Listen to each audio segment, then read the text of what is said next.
now, in that case, I will be handing control back to Caleb. So, Caleb, take it away. Thank you so much, Michelle.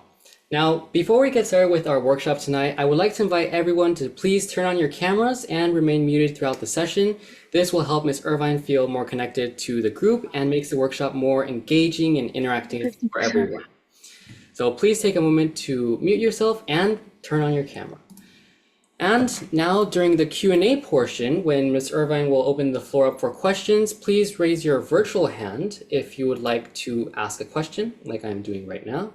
This allows for a more seamless Q&A session, and also please turn on your camera so that Ms. Irvine can also feel connected during the questions. Now, I'm excited to introduce our workshop speaker for tonight. Ms. Monica Irvine is the founder and president of the Etiquette Factory, an internationally recognized etiquette expert, author, and speaker. With over 3 decades of experience in hospitality and etiquette education, Ms. Irvine has trained thousands of students, professionals, and families in manners, professionalism, and social skills. She is the author of several books on etiquette, leadership, and personal development, has spoken at national conferences on topics ranging from parenting to professional success, and Ms. Irvine is also dedicated to helping individuals of all ages build confidence, leadership, and meaningful connections through etiquette and personal growth. With that said, please help me welcome Ms. Monica Irvine. Thank you. Thanks, Caleb. It's so nice to be here with all of you. I'm excited. So you're going to pass, I guess, the torch so I can share my screen. Is that correct? All right. Let's see. There we go. There we go. Dun, dun, dun. All right. So Caleb, the way y'all have it set up, are you all still going to see me when I push play? Can you all still see me like in the corner? Or is it just my screen? I believe we just have to change the setting on our end. So make sure you actually let me spotlight you right now, which will make it easier for everyone to see you when you share your screen. You tell me when you're ready and I'll hit play. Okay, are you currently sharing your screen? Yeah, it says I am. Okay, I'm not sure if... Are you not showing me? Okay, let's try it again. Hold on. I was sharing just a second ago. Let me make it big again. Okay, now the little share icon just disappeared. So let's see. Let me hit OK there. You know, it was just there and I hit share and it looked like I was sharing, but let me find it again. Now it's disappeared on me. Here we go. Share. Let's try it again. And okay, let's see if that works. Yep, we can see your screen. All right. All right. Let me push play on this. There we go. Okay, that's better. Sorry, I probably hit the wrong share. I probably hit the wrong screen. All right, you all. So, yeah, I'm excited to talk about interviewing success. Now, I didn't realize that some of you were in middle school, and so this might sound a little overwhelming to you, but I hope not. And you're not going to remember everything I talked about, but I think hopefully you'll just have this overall impression of some things to think about when you start to go get a job. And you all, the principles that I'm talking to you about, they matter if you're going to go get a lawn mowing job, a babysitter job, if you're going to work at McDonald's, and later when you are more career minded. So I'm glad that you're recording it because hopefully you all will have this in your back pocket. And if you ever need to come back and rewatch this to be reminded of some things to remember, you'll be able to do that. So like Caleb said, my name is Mrs. Irvin. And so normally I go around teaching kids and adults etiquette. Let me give you the definition of etiquette. So etiquette is helping those around us to feel valued and to feel comfortable, at ease around each other. So I have a manners program that I sell to homeschool families and private schools and some public schools. But I also go into companies and teach business etiquette. So I teach things like how to be more professional at work, how to have good customer service, how to make sure I am dining etiquette, like when I go and have dinner with clients, how do I make sure that I know I'm handling everything correctly? And so all of these things play a role in not only our own self-confidence, but how we're perceived by others. I know probably if your parents were like my parents, you were raised with them saying you don't judge others, you don't judge a book by its cover. But the truth is, and the reality is, you and I get judged very quickly, meaning we have first impressions of one another. Maybe we don't look at someone and just immediately decide whether someone is a good person or a bad person, but typically we can just by someone's body language, by the way they're dressed, by the way they speak, by the way they sit and stand and hold themselves, we can make some assumptions about people. For instance, you've just heard me talk for like 3 minutes. Do you think I have confidence? How would you rate my confidence level? Now, you don't need to answer that out loud. I just want you to think about that. Do you think that I have confidence in my ability to teach you what I just told you I'm getting ready to teach you or to help you with? Why do you feel that way? See, whether you meant to or not, in just a couple of minutes, you made a couple of judgments about me. Now, I might prove you to be wrong, and I might do something opposite than what your first impression was. But whether we mean to or not, we make very quick first impressions about people. And then over time, we learn if we were right about that or not. Well, the reason I say that is because that matters a lot when we go to interview to get a job. The first impressions make a huge difference. And so I'm going to give you some help in how to make really great first impressions. And I know this might seem silly to start with this, but our first impressions have a lot, it has an impact on how people perceive us with how we literally walk and sit. For instance, if this is how you found me when you logged in, would you think I was the right person to teach you interviewing etiquette? I mean, isn't that interesting that just the way someone sits and the way they hold themselves gives you an impression with how engaged they are, how trustworthy they are, whether they want to be here or not be here. So the way we walk can send a message to others about our confidence level. The truth is back in the old days when I was a little girl, we used to literally practice walking, especially girls did. I don't really think boys did, but girls would practice putting books on their head and they would try to walk around without a book falling off because our mothers were trying to teach us how to have good posture, how to stand with our shoulders back and our back straight and our head up because it was a sign of having self-confidence, of having honor, because we didn't want to be slunched over or head down. Do you all know people who just seem to always be smiling?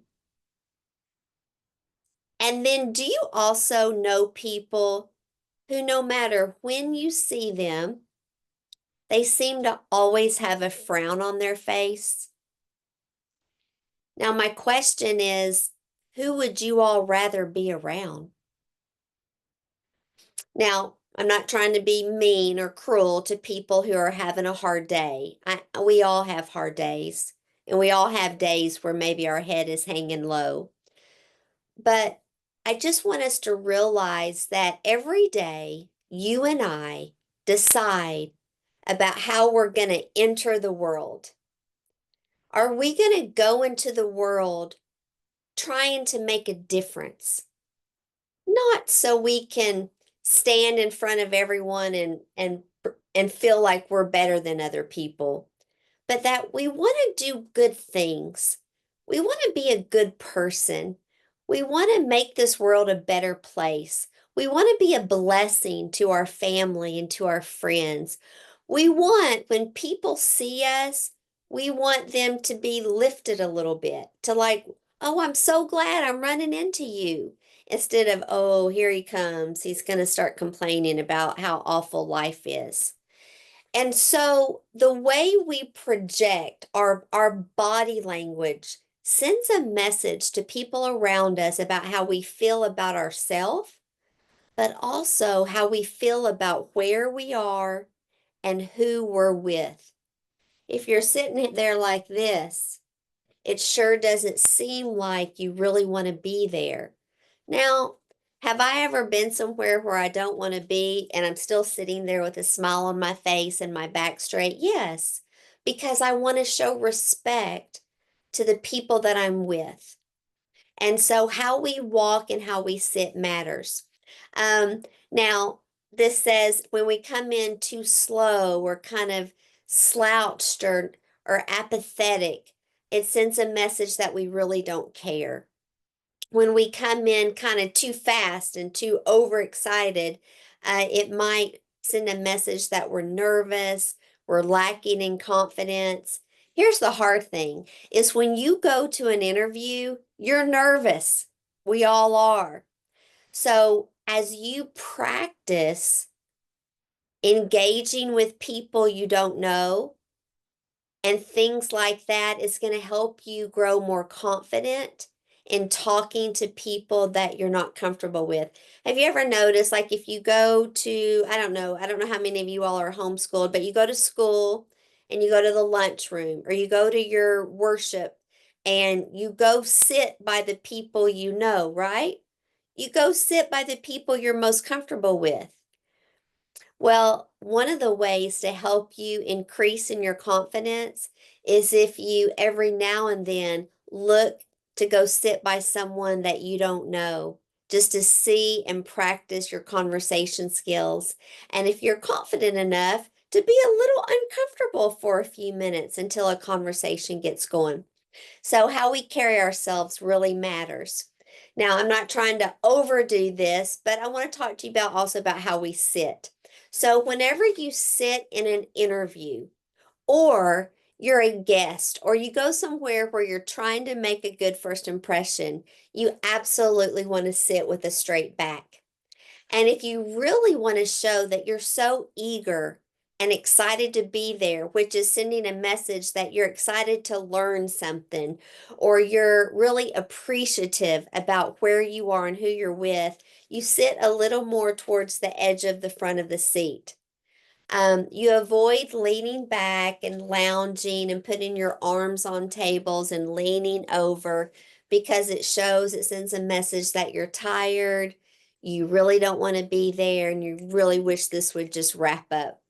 And so when I say there on the screen, waiting room behavior, we have watched these little videos where in big corporations, when they've got interviews coming through, they will, have a camera, a hidden camera in the waiting room, and they watch people's behavior while they're waiting for the interview.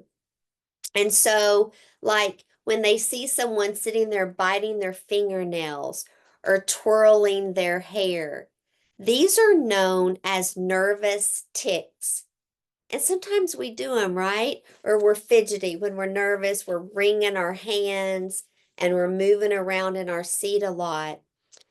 The thing is that these are behaviors that send a message that we're overly nervous, that we don't have confidence, but people can read into that body language, even negative things like maybe you're not as honest as you should be, and other things. sometimes it feels like, well, that's pretty judgmental if somebody has a bad habit of biting their nails when they're nervous. But here's the thing, and some of you might bite your nails, and I'm going to tell you tonight, you've got to learn to stop. Because when people in the professional world, when you see that people have little nervous ticks, it shows you that they don't really have control over themselves. And you want to hire people that have control over themselves, that recognize when things are not very professional. And so some people, when they're nervous, they're always like making noise. Sometimes I feel like I'm pretty ADD. And so if I'm not careful, I'm tapping on something. And so we have to make sure that we're not doing these little nervous behaviors that send a message that we're really struggling with our confidence. So that's just a little tidbit. Now, I threw up some pictures here because of a lack of time. I'm not going to go over them, but we literally could look at each one of these pictures and try to make an assumption about the message that their body language was sending. But I just want you to be a little bit aware of those things. Okay, let's talk about how we dress. So there is no perfect rule here, except that it should be perfect. But how do we decide what's perfect? Well, I'm going to help you do that. Whenever you're going to go interview, you're going to hopefully, and I'm going to teach you this, visit the place that you're going to interview at before you ever interview there, if possible. And you're going to look around and see how everyone there is dressed. And then you're going to take it up a notch. So, just for instance, granted, would you need to dress like this girl if you were going to go try to fill out an application at McDonald's? You wouldn't, you all. But if you were going to go interview at a legal firm, or you were going to go interview to be the front help desk at a doctor's office, you would want to look as professional as possible. And maybe for the interview, you might even be a little overdressed according to some standards. But the worst mistake people make is they're underdressed. Being overdressed or trying really hard to make sure you're as professional as possible in the way that you look sends a message. For instance, my husband and I own restaurants, and we have interviewed thousands of people over the years. Well, let's imagine that I've got a young man that comes in, maybe he's 17 years old, and he wants to apply to be a host at our restaurant.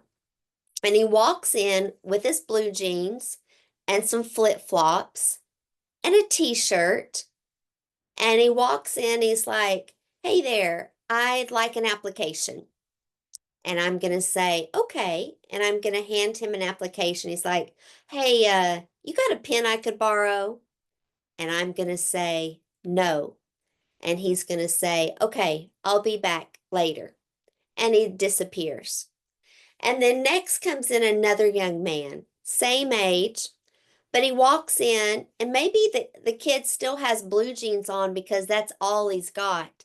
But he comes in blue jeans and a button-down shirt that's tucked in, and he's got shoes on that are clean, and he says, "Hello, my name is Caleb. I'd like to get an application for your restaurant." Okay. And I turn around and hand him an application, and I see him pull a pen out of his pocket. And then he says, "As soon as I fill out this application, would it be okay if I went ahead and spoke with your manager?" And so, y'all, something just as simple as those two interactions, who do you think I'm going to be interested in interviewing? The thing is the first guy might have a year's experience hosting at a restaurant, but do I care? No, because if you have so little respect for the interviewing process, that you could care less what kind of first impression you make on me. You are not somebody that I want working for me. And I sure don't want you up front in my restaurant representing who we are as a company. So, see, it really doesn't matter whether you're 16 or 26, whether you're applying at a restaurant or applying at a law firm. You've got to look at the industry that you're applying at and make sure you know a little enough about it that you know what the interview process is going to be. I can't tell you how many times over the years I'd see someone come in and get an application and they would go to a table and start to fill it out, and I'd hear them calling their mom, "Mom, what's my social security number? Mom, what's our zip code?" And I'm sitting there going, "Oh, dear gracious, how old are you?" These are things that you should know by the time you go to interview at a job, even when you're 16 years old. What you can do is you can always pick up an application and then take it to them later, but I would just, look up on Google standard applications and just make sure you're so familiar with it, practice doing it so you're comfortable and you know exactly what to do and what questions are going to be asked of you. So that's really important. Okay, but as far as ladies, you know, if I was going to interview at something, I mean, after I graduate from high school, any interview I'm going to go on, more than likely, I'm going to wear a white shirt because white is just a symbol of professionalism. I'm going to try to make sure that my clothes are crisp, very clean. They might not cost a lot of money. I might not have the most expensive shoes, but I'm going to make sure that my body is clean.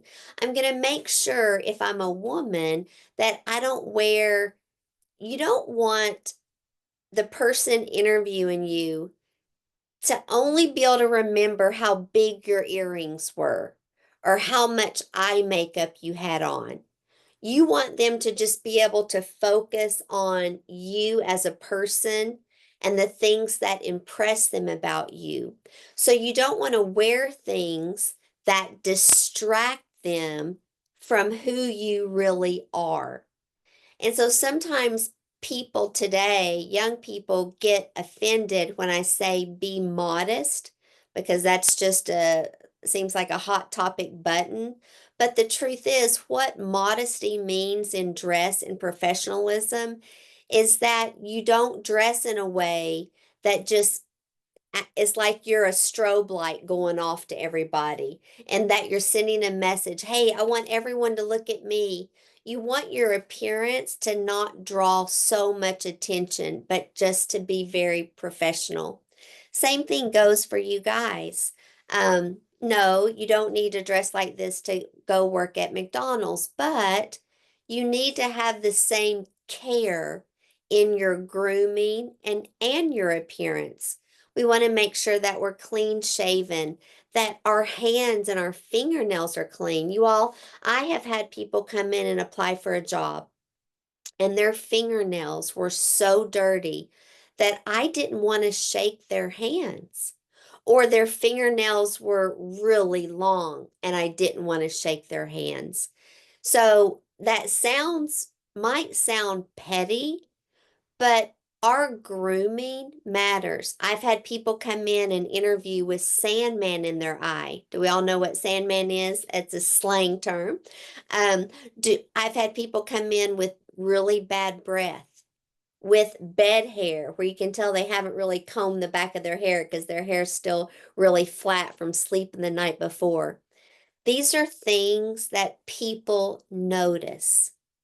And so these are things that we want to pay attention to when we go interview. All right, any questions so far? All right, we're going to talk about, and I bet y'all have already done this, and I'm 99% sure that all of you would do this so well. But let's just really quickly review what it means to give a proper introduction. So there's basically 4 steps to a proper introduction. And you all, the truth is because so many young people today have cell phones, and we don't have these interactions like we used to without cell phones. I don't see as many young people like when I go into, let's say, just a public event, let's say a church service, a wedding, I don't know, just where we're meeting with a bunch of people. I don't see young men and young women as often going up to each other shaking hands. But that is still the most appropriate way to introduce yourself to others or even to greet people is number one, we have to smile. It's the difference in me saying, "Oh, hello, my name is Monica Irvin," versus, "Hello, my name is Monica Irvin." And so, which Monica do you want to meet? And so your smile is once again body language that's sending a message that, hey, I want to meet you and I'm excited we get to. Number two is you want to have a strong voice. And what I mean by a strong voice is that you don't want to speak so softly. And girls, we're usually more guilty of this, that someone is saying, I beg your pardon? What was that you said your name was? Because a really soft voice sends a message that we're nervous or lacking confidence. And when we speak too fast, that's another sign that we're just way too nervous. So for instance, I'll give you an example. If you had never heard my name before and I said, hello, my name is Monica Irvin. It's nice to meet you. Would you have caught my last name? But if I say, hello, my name is Monica Irvin. It is so nice to meet you. See, you want to talk slow enough when you're introducing yourself that your name can sit on the other person's brain for a second or two before you keep talking. And so we want to slow down just a little bit when we say our name so they can hear it and go, okay, she said her name was Monica Irvin. I'm going to try to put that to memory. A firm handshake is really important. But let me say this, and I know I'm upside down because I'm shaking my own hand, but excuse me, in America today, when we shake hands, we take the whole hand. We never go in so quickly that we just get half a hand. And we only shake hands with our right hand. We leave our left hand free unless something is wrong with our right hand and we can't use it. But other than that, we shake with our right hands and it's firm. But firm does not mean that you squeeze so hard that you're actually causing some pain to the other person. So it just means firm. It doesn't mean squeeze so hard I'm killing you. We also don't let our this is what happens in a handshake is some people let their pointer finger kind of work its way up on the other person's wrist. And that's just kind of creepy, y'all, and we don't do that. So we keep our fingers together and we shake hands. So practice. I mean, go up to your mom, dad, or whoever you live with and say, hey, I want to practice my handshake and ask them how it feels. Does it feel firm? Is it too hard? And just practice until you're really comfortable with it. And then, of course, we want to have eye contact. Let me just say something about eye contact. I realize, you all, that for some people, holding eye contact is more difficult. Some people, I took my son to a doctor years ago, and when we walked in, this doctor could not really make eye contact with me, especially more than a second or two.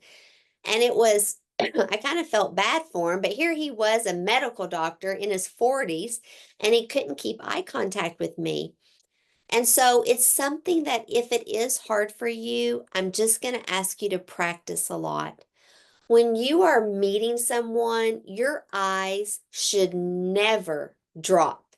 Your eyes have to be glued on the other person's eyes until the introduction is over.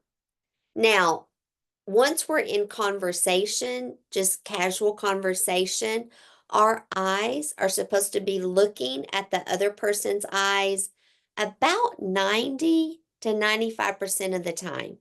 It's okay to break your gaze You don't want to just burn a hole in their retina with your eyes. But for the most part, you are supposed to be looking at them. Because what happens, have you ever tried to have a conversation with someone that's not looking at you? It's hard because it feels like they're not listening. And it's like they keep looking away, and it's almost tempting for you to look away. You're trying to figure out what's got their attention. It just feels like when someone doesn't look at you when they're talking, it just feels like they're not engaged, that they really don't care about this conversation. And that's the last message you want to send to anyone that is interviewing you. So I'm going to just encourage you to practice introducing yourself to others if you haven't practiced that before. All right, once again, y'all let me know if you have a question. Um, okay, so this might overwhelm you a little bit because like I know some of you have never had a job yet. But so just hear what you can hear and don't worry about what you don't. When I say do your homework, what I mean by this is, let's say you're going to go apply to work at American Eagle in the mall. That might, maybe you would never do that, but let's just use them as an example. So before I went to the interview, I would at least look up American Eagle. I would Google them and I would just find out just a little bit about their history. What do they say is their like headline? What's their tagline? American Eagle, what? What are they known for? Because I want to know a little bit about the company that I'm going to go apply to, just so I feel familiar with them. And if there is industry trends, I would want to know about it because it's going to help me be able to sound more educated when I go there. So for instance, look down here on the bottom of the screen. I don't know if you can see my screen good, but it's some news that came out about Meta, previously known as Facebook, in the last couple days. It said Meta AI edits your camera roll for better Facebook post. So that was a big announcement today for Meta. Some new feature, the AI, how it edits your camera roll. Well, if I was getting ready to go apply at Meta today or tomorrow, I would go look up what that is. What is that feature that they just announced that AI is doing to edit a camera roll? And I would practice it. I would see what it does to my pictures. Why? So when I'm sitting down with the interviewer, I can go, "Oh my goodness, I love your new feature. That is so cool. I put my picture up and this is what it did. And I loved how my, picture turned out." But you're speaking from real experience. Same thing. Facebook Marketplace ad, land suspect car thief, a suspected car thief in jail. I would go read that story because that would be kind of a funny story to kind of, excuse me, break the ice. So if I was going to go in and interview with Meta, I'd be like, wow, how proud you all must be that your company was a part of helping, the police find the suspected car thief. What a great feature Facebook has doing blah, blah, blah. But my point is just before you go apply at a company, you don't want to walk in a company and say, "I'd like to get a job here." Well, what exactly do y'all do? Well, what would I be doing if I worked here? I mean, you don't want to go in and not know anything about what you're applying for. You want to show respect to the company. And how do you show respect to the company you're interviewing at? You got to have some knowledge about their company. You got to show that you're interested in their company and why. So that's just a really nice way to really break, to just kind of have a good start to a conversation where they're like, "Oh, this guy likes us and he knows something about our company." So that is really a great icebreaker. Um, you also want to know, if possible, who the boss is, especially if you're going to go apply to a smaller company. Like, who runs this company? How did they get there?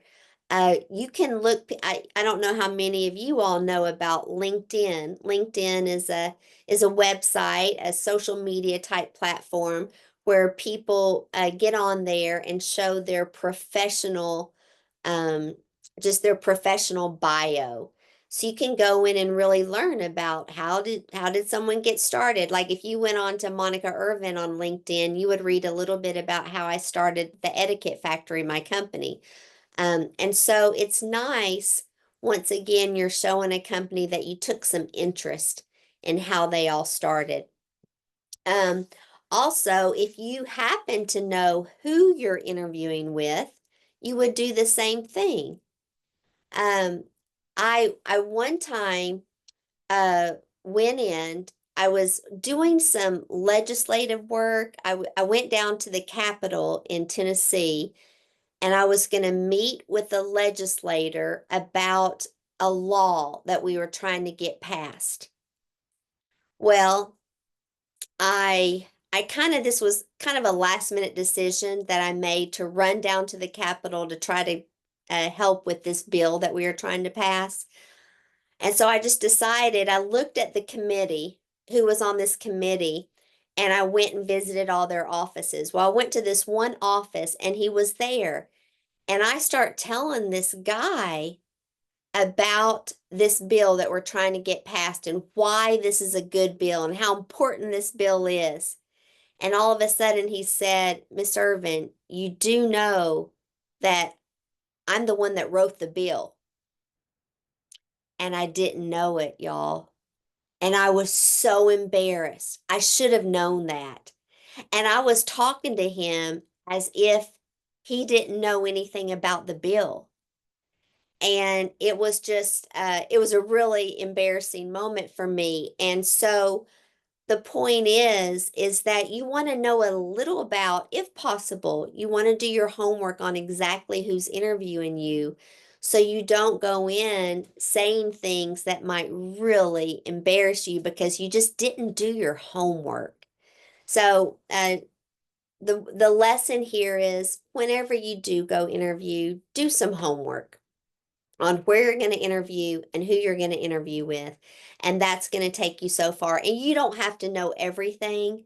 You just need to know maybe two or three things about the company, what they're known for, two or three things about the person you're interviewing with, so that you sound a little educated.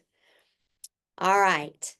Um, Same thing. I use this example, but most of you know Baskin Robbins, but pick your favorite ice cream store. But can you imagine if you went into a Baskin Robbins, which is an ice cream store, and the person that started interviewing you said, well, tell me, so what's your favorite flavor of ice cream here?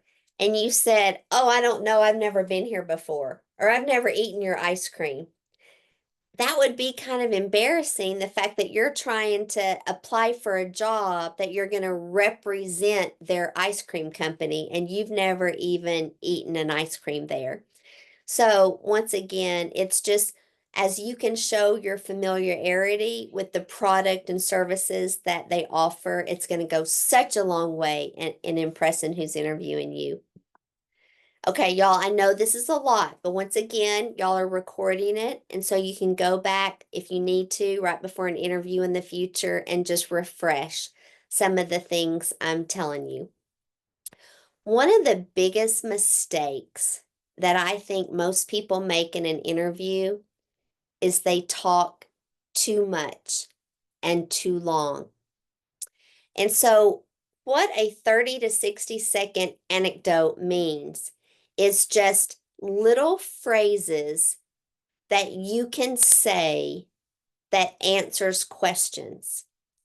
And this helps when you practice. So, for instance, for you all, if I don't know if y'all, I guess since y'all are all across the country, this would be a little harder, but practicing with each other, some of you pretending to be employers, some of you playing employees or potential employees, because you do get better at this more you do it, the more you do it. So if I were to say, well, tell me, what leadership roles have you had? Could you answer that question in about 30 seconds? You need to be able to. If I were to ask you, so what are your long-term goals right now in your life? And goals can change, but could you answer that? What you wouldn't want to do is you wouldn't want that answer to last 5 minutes because it's just way too long. So, do you know the feeling? You probably know people, or I'm sorry, not know, but I'm sure you have people in your life that when you sit down to talk with them, or if they're at the dinner table with you, they do most of the talking. Do you all know people like that? Okay. Is it you? Are you the one that's hogging the conversation when you're around other people? You see, sometimes as an adult, I go to dinner parties, I have dinner parties, I go to lots of events. And I know that there are some people don't invite to a dinner party, not because they don't like them. They might love them, in fact. But they know if they invite them to the dinner party, no one else is going to get to speak. And you all, we don't want that to be us. We don't want to be the kind of person that other people are hiding from because they feel like if they're with us, they can't get a word in. The etiquette rule is that in conversation, we are not supposed to speak longer than 2 minutes. That's 120 seconds before we close our mouth. And you might be thinking, but Monica, if I tell a story, it's going to take more than 120 seconds. The only time that you're given permission to talk longer than 2 minutes, if you want to have good etiquette, is if someone's going, oh man, then what happened? Oh, what did you do next? Because that's somebody that's wanting you to keep telling the story. But most of us, for instance, if you and I were sitting at a dinner and I told you about what me and my family did last weekend, after about a minute or two, whether I've told you everything or not, I should close my mouth and say, so, Sean, tell me, what did your family do last weekend? Because conversation is supposed to be about taking turns. And we want to make sure that we're not burdening the people that we're with by just sucking all of the conversation out of the room and keeping it for ourselves. The problem is because when we do that, it sends a message to everyone else that we don't really care that much about them, or we think we're the most important person in the room.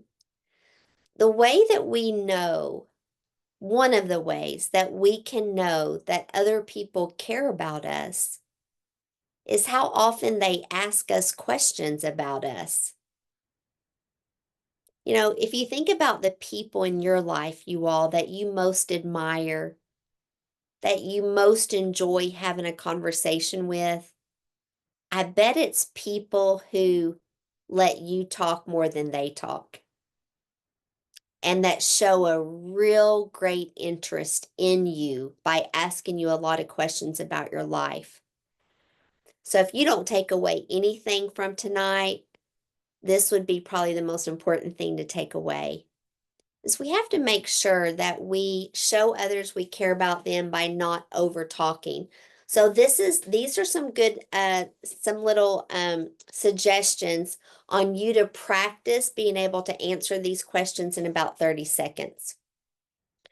A common question that people who interview you often ask is, what is one of your greatest strengths and one of your greatest weaknesses? It's a lot easier to tell people what we think is one of our greatest strengths. Maybe you would say, well, I take initiative, or I am bold and, I don't mind getting up and speaking in front of people and in public, or whatever you think your strengths are. I'm very organized. But when someone says, well, tell me, what's one of your greatest weaknesses? Could you answer that? It's a trick question, really. They actually do want to know something that you've struggled with, but they really don't want to know what you've struggled with and you're still struggling with. What they really want to know is what's something you've struggled with that you've learned how to overcome. So let me give you an example. So here's an example. It's kind of long, but I'll read it to you. It says, I'm a big idea person who enjoys the thrill of overcoming problems or developing new ideas. However, sometimes I have found myself dealing with unnecessary anxiety because my expectations are set a little higher than what's realistic. So I've learned that in order to reach high goals, I need to have realistic short goals so I can more easily measure my success and the progress of the project. So see, I did talk about a weakness that sometimes I go too big and then I get overwhelmed. But what I told them is that I've learned how to pace myself better. This one, I'm going to give you one more because I do think this is an important just quality to learn how to do, is to talk about our weaknesses. And if we have a weakness that we're aware of, let's figure out how to work on it so we can talk about how we've overcome it. So this one says, I love innovation and creative thinking, but I find that sometimes I fight against kind of tested and true methods because they're just not as exciting to me.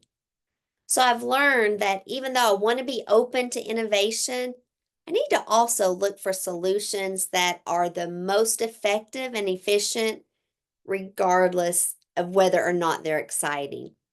So those are just two examples of what it sounds like to talk about a weakness, and keep in mind talking about how you've overcome it.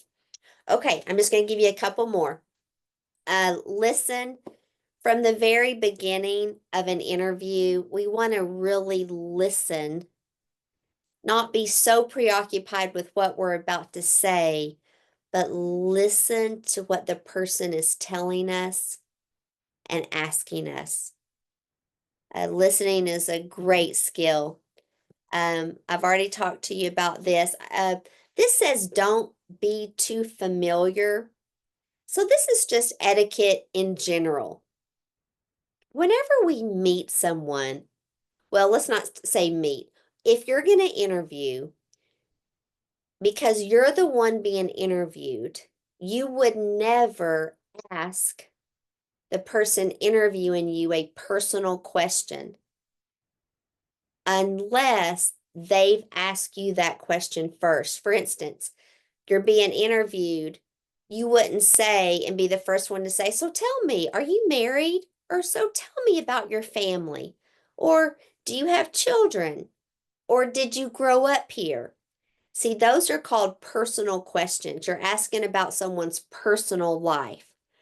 Well, in the professional world, you should never be the first one that asks someone a personal question if you're being interviewed, because they set the tone with how familiar the interview should be. They set the tone whether it should go from a professional standard of right here to a more casual standard of right here. Normally when we meet someone, we don't immediately start asking very personal questions. And so we just have to be careful that we don't take a professional relationship and make it too personal unless we're confident that the other person wants that. I hope that makes sense. It's kind of a mature topic. Um, we want to always use appropriate language. Here's the thing, you all. I used to tell this to my kids. I get it. I think when you're young and when you become a teenager, you just want to be independent, right? You want to start being your own person. And for some reason, using curse words and slang words is just so enticing because I think it just makes us feel grown up. But one problem that can occur if we're in this habit of using some bad language is that it becomes a habit and you won't even realize it, and you just drop a word in an interview that because it's just so common, it's just such a common way that you talk. It's really hard to be one person over here and another person over here and another person over here. Sometimes we think we can do that. Like I'm this way with these people, but I'm this way with these people. And sometimes you can for a while, but most often, whether we mean to or not, they get in the way of each other. So my point is the way you talk in private, the way you act in private is eventually going to be who you are in public. And that is certain. So just keep that in mind. All right. I think we've done enough. I've given you a lot. Oh, okay, last thing. I'll give you last thing. I know probably most of you, I don't know how many of you are actually driving, but one of the things that gets people in trouble when they're headed to an interview is they just don't prepare the logistics well enough. Like they're all of a sudden they woke up a little late, and so now they jump in the car to run to their interview and the car's on empty. And oh my goodness, now I got to stop. Or they get in the car and they're headed to the interview and it's pouring down rain and they realize they don't have an umbrella and they've got to park 2 blocks away from where they're interviewing. And so then you walk in soaking wet. And so one of the things is you just want to have that's called your logistics, the plan. Where am I going to park? How early do I need to get there? What's the weather? So I can be dressed appropriately. So that's a big one. Okay, I think I've told you so much. I'm going to stop and I'm going to open it up for any questions. I know that was a lot of information, but hopefully it'll help. Yes, thank you so much, Miss Irvin, for sharing that workshop with us. That's so many insightful points there, and I'm sure we're taking a lot from that workshop. So thank you so much. So So, welcome. so now I'd like to open the floor up for some questions. We have about 5 minutes of Q&A time.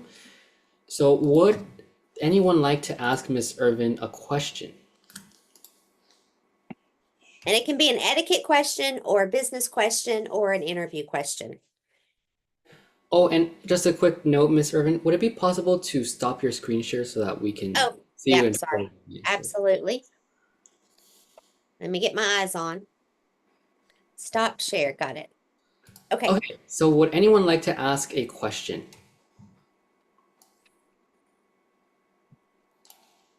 Let's see. Okay, I do have a quick question regarding interviews. And when you get asked a question, how much pause should you take to think about the question that's asked and then respond so that the person doesn't feel awkward? Yeah. I mean, I wouldn't think more than about 5 seconds at the most. 5 seconds actually is a little bit long, but I think what I would do,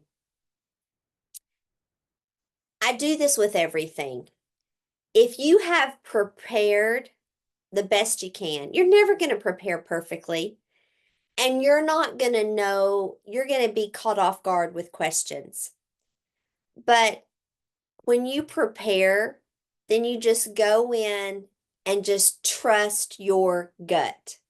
That's what I would recommend because chances are your instinct is going to kick in.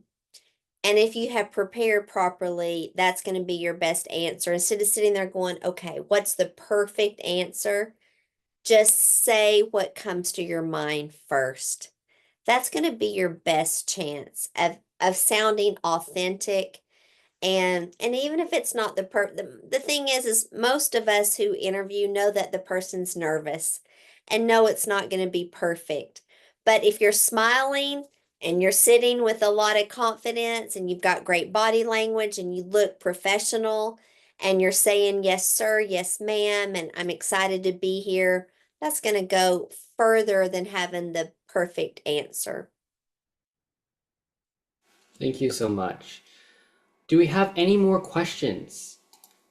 Any more questions for Ms. Irvin? Please raise your hand. Any question about etiquette, or maybe you're curious about some kind of how to interact with people in a certain way, this is your perfect opportunity to ask. Yeah. We have about 2 minutes left, so if you have a question, please let us know. William, go ahead. First of all, I'd like to thank Miss Irvin for the wonderful workshop. And as a alumnus of the Future Leaders Gavel Club and a current college student, I think this is very applicable to many aspects of my school life, but also my future life in terms of finding internships and jobs. So my question is, in terms of ways that you can show your interest, I've heard that asking questions at the end of the interview to the interviewers is also a very helpful way. But typically, what I've experienced in my interviews is that I typically like to ask the question, how do you see me fitting into the role here or the team here? So I'm wondering if you had any suggestions about that rather generic question, and if you have any suggestions of better questions to ask. Thank you so much. Thank you for that question. It's a great question. How do you see me fitting in? And something that I like to do because so when a company hires me to actually come in and teach business etiquette, one of the questions I like to ask, which I think also is very applicable to when I'm being interviewed, because I'm actually kind of being interviewed for the job, is tell me a situation that you've had recently in the workplace and a problem that came up, and how did you all go about solving? That's one of the best ways to understand kind of the culture of a workplace. And then it gives me an opportunity to input how I would contribute to solving that problem. Because what you really you're trying to get, you're trying to get the person to think this person seems like an invaluable asset to our company. And if I hired Monica, this is what she would do for us and for our company. So, but it helps me to understand, what they're facing. And that's why doing your homework ahead of time is helpful. So you can understand the company's vision. And then, but sometimes in the interview, it's good to know, well, tell me a challenge that your company is currently facing. And then it gives you an opportunity to say, oh, well, I would love to be a part of the solution finding for there. I'd be really interested in looking into X, Y, or Z to help you all find the best solution. So, but I love that question. Yes. Mhm.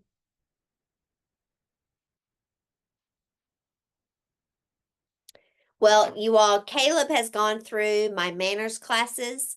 And so I would imagine he is very equipped to give you all a class on 101 etiquette. And so you need to ask him to do that for you all because, the truth is today, all of you are going to eventually be competing in, in an unbelievably competitive work field. For instance, I've got a good friend my age, so he's in his 50s, and he is so brilliant. He's been in marketing his whole career, and he has been very successful. He lives in Southern California. That's where I was last week, Caleb. And I'm friends with his wife, but he has been unemployed for 9 months because today you're not just like back when I was your age and I would go apply for a job, I was usually only competing with all the people in my town. it's not like someone from out of town couldn't apply, but for the most part, we were competing against the people we lived around. But today, because of the internet and because so many people can work from home, you're competing against 5,000 applicants. And it is so difficult. And how do you get jobs today? Because people recommend you. So I always tell my kids, every person you meet in your life, like Caleb and I have met, and I was so impressed with Caleb back, I don't know, Caleb, I don't know exactly how long it's been, 6 years ago or something, because Caleb was such a well-spoken, polite young man. I could see his potential. Well, so even though I don't know Caleb, that we don't know each other that well, just our interactions have led me, I would feel so confident in recommending Caleb to any job out there. And so you all, every person you meet, your parents' friends, okay? The ones that even get on your nerves, your uncles and aunts, the people you go to worship with or the people you interact with in social environments. Every single person you meet is a potential resource when you go to get a job. Because now the way to get a job is you call your friends and go, "Hey, do you know of any job openings in this field? Who do you know that works in this industry? Who do you know that works here?" Because today, often it takes someone calling up a company and saying, "Hey, Bill, I know this amazing young man, this amazing young woman who's got these skills, and you need to look at her application more closely." And that's how your application gets pulled. So just know that even at your age, every relationship you make is really important. So Thank you so much, Miss you're Irvin. welcome. I know it's late and it's getting late for everyone. I did notice if you do have time for one more question, Natasha raised her hand. So Natasha, would you like to share your final question with us, please? Yeah, sure. Thank you so much, Monica, for coming in. It's really appreciated. Natasha, I'm very sorry, but we can't hear you that well. Okay, maybe you can type your question in the chat, and in the meantime, I would like to say thank you so much, Miss Irvin, for coming to speak with us tonight. You gave us such wonderful insight, and I do want to mention that if anyone is interested in etiquette and to learn more about etiquette, you can always visit Miss Irvin's website, which is theetiquettefactory.com. I'm putting this in the chat for all of you. 1 second. theetiquettefactory.com, where she has many resources and can really help improve your etiquette skills and become more relatable and sociable in any environment. And I would like to present Miss Irvin with a certificate of appreciation on behalf of our club. Thank you so much for coming to our meeting tonight and sharing your valuable insights. And we all really appreciated it, and we learned so much from your work. Thank you. You're so welcome. Now, Thank you. did Natasha or Tasha, did she get her question typed in? I don't see it. Yeah, Natasha, would you like to try again? Sorry, can you hear me better now? Yes, Much better. Okay, sorry about that. I'm in the car, so it's a little rough. no worries. But I was wondering, I've seen online that some people say it can be a good idea to ask after your interview, what do you think I could have done better on this interview? Do you think that's an appropriate question for it? I do. Yeah, I mean, but you know what that shows when you ask that is that you care and that you're humble enough to realize you don't have all the answers. And so I think it's a great question. And you can say something like, "Thank you so much. I hope to be an asset to your team very soon. Do you have any suggestions that you think I could have done to be more successful in this interview?" I think would be great. A great question. I love it. Well, All thank you right. so much, Miss Irvin. I know it's late for you. We're really, really appreciate that you took the time to come out on this Wednesday night and share with us these truly valuable insights. We really can't You're be. so welcome. Y'all, best wishes to you. Thank you for having me. Have a good night. Thank you, Miss Irvin. Bye. Bye. Bye. Thank you. Before everyone leaves, just a quick announcement that next week we are going to be hosting our speech competition. So we had to move the date because the deadline was not in time, but please make sure to prepare a speech for next week. And since a big majority of people left because we are over time, we'll probably just send an email out later today or tomorrow about that. So Michelle, if you could take care of that and make sure everyone's on the same page, that would be great. So, and William, so great to see you here. How's school and everything? Yeah, it's so great to see everyone here today. Thank you, Caleb, for inviting me back to the club. And it's great to see that the club is ever as well, just as ever flourishing as what it was a few months ago. And I credit that to your proactivity, future leaders. And I know that you guys will continue to do great work as you always have been. I will say that I mean, I'll just put this in as a very shameless plug that if you aren't signed up for next week's speech competition, definitely go try it out. I didn't think that I would like doing speech competitions at all when I joined this club, but turns out they're not only very fun and you get to interact with your club mates in a way you're not really used to in the club on a weekly basis, but also you learn a lot of things from the judges and you learn a lot of things about how you speak and what you can improve. So highly recommend that. In terms of college life, yeah, it's going fine. I think that for those of you high schoolers in the room, as well as those of you who are currently still in middle school, just remember, I would say to look for things that make your eyes shine. And what I mean by that is that really big buzzword called passion. Personally, I don't think that there's a lot of meaning behind passion, but for those of you guys who are applying to college, maybe almost applying to college, or you guys still have a lot of time before applying to college, definitely try to look for something that if no one if no one has to remind you to do it, but you still do it, then that's something that I would think about. Maybe you might want to think about that, whether it be maybe learning a new language, or maybe for some of you guys, science or math is your favorite school subject. So just think about those things and start hashing those out in high school. um, I think college is a great way to learn more about yourself, and it's also a great place to discover what you like. But why not also put in a good effort to find out what you like when you're not yet in college, so you don't have to figure it out later. But that's just the basic rundown of my experience so far, and it's so great to see everyone here. Well, it's wonderful to have you here, William. It's so good to see you again. And yes, that's just 2 minutes with William Chang. And he's shared so much in 2 minutes that it's unrivaled by everyone's. Okay, I don't even know what I'm saying.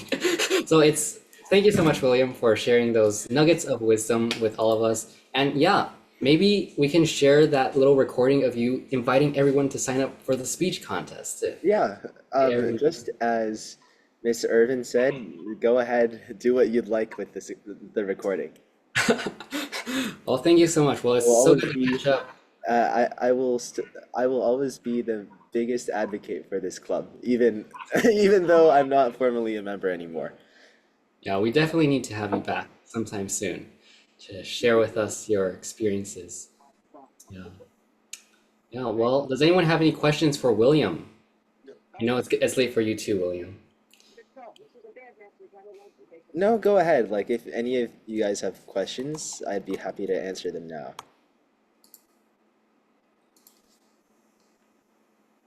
Oh wait, Oh, William, I have a question. Yeah, go ahead. So like I believe last time you said you were in a field of science or studying a field of science. Yeah. Is it like kind of like a doctor's career path? So I think that there's a lot of paths to becoming a medical doctor. So, I mean, Michelle, if that's something you're interested in, like being a pre-med in college, being pre-med doesn't mean anything, honestly. Like, y- lots of pre-med people are science majors because that helps them to knock the science and math courses they need for medical studies out so that they don't need to like spend extra time on their own trying to study all of that content. But like I know people who have gone to medical school majoring in English or majoring in history. So my thing is that I don't think you should be limited by like for example, if you really wanted to become a health professional or a medical professional, but you really didn't like to you didn't want your main focus in college to be science and math, then explore the things you like. But just know that like at the end of the day, it's you'll have to study the content anyways, but there's a lot of freedom as well. For me, I'm a biology major, so that's like the most pre-med major there is. I don't know if I want to be pre-med, but we'll see. Alrighty, thank you. All right, any final questions for William? A mini workshop here. Workshop after workshop. I'm curious, what kind of clubs are you involved in? So, I'm still in the process of exploring clubs. For my school, we are on quarter system, so we started pretty late. We started a month and 2 weeks ago. No, a month and a week. About a month and a week ago. So I haven't been in school that long actually. Currently, I'm in a few clubs. I'm in an affinity group, so like an ethnic student association. I'm participating in a research journal, which I thought was really cool that we could write about what's going on in terms of STEM and also the humanities on campus. And I'm also involved in a health education outreach because similar to Toastmasters, that was something that I really liked doing in high school. So once again, I think just find what you like in college. It'll take you time to find the right clubs and really find out what clubs suit you. But like I'm still in the process of looking for clubs to join. So just take the process slowly and think about all of all of the opportunities. Is there a Northwestern Toastmasters? So I have been looking for a Northwestern Toastmasters club. Recently, I found that there's a speech club which used to be a Toastmasters, but they stopped branding themselves as Toastmasters, and they're also only open to graduate students.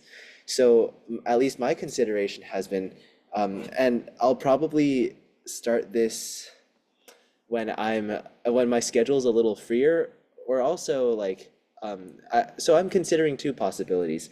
One is restarting a Northwestern undergraduate Toastmasters club, but that's a big time commitment and also a lot of work for the recruiting aspect.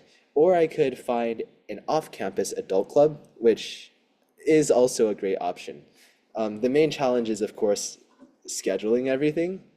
So we'll see how I manage that.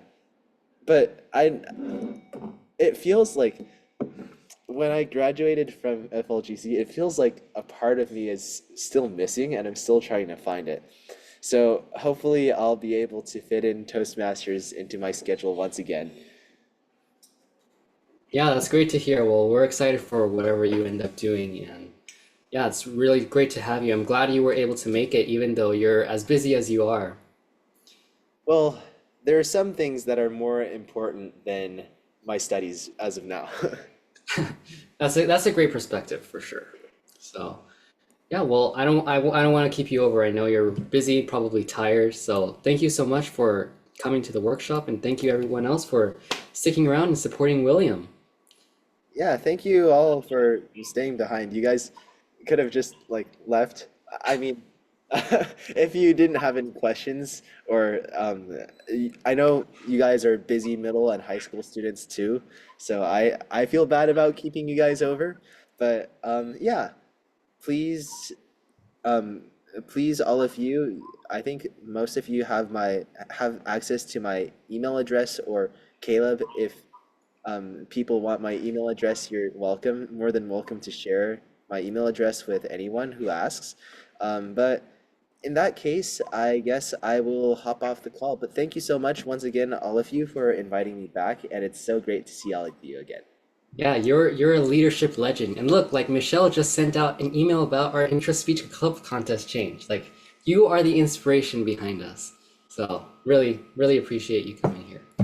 So I think, Caleb, that is too big a compliment. I don't think I don't think I think that now that the club is in your generation's hands, so Caleb, Michelle, and all of you guys here in the meeting right now, I feel a lot better about Future Leaders Gavel Club. And like through when I was an officer and when I was a member, um, our it, I mean, like we did face challenges from time to time, but I'm confident that under your leadership and under even the next generation of future leaders, their leadership, that this club will continue to prosper and thrive. And I really applaud all of you on that.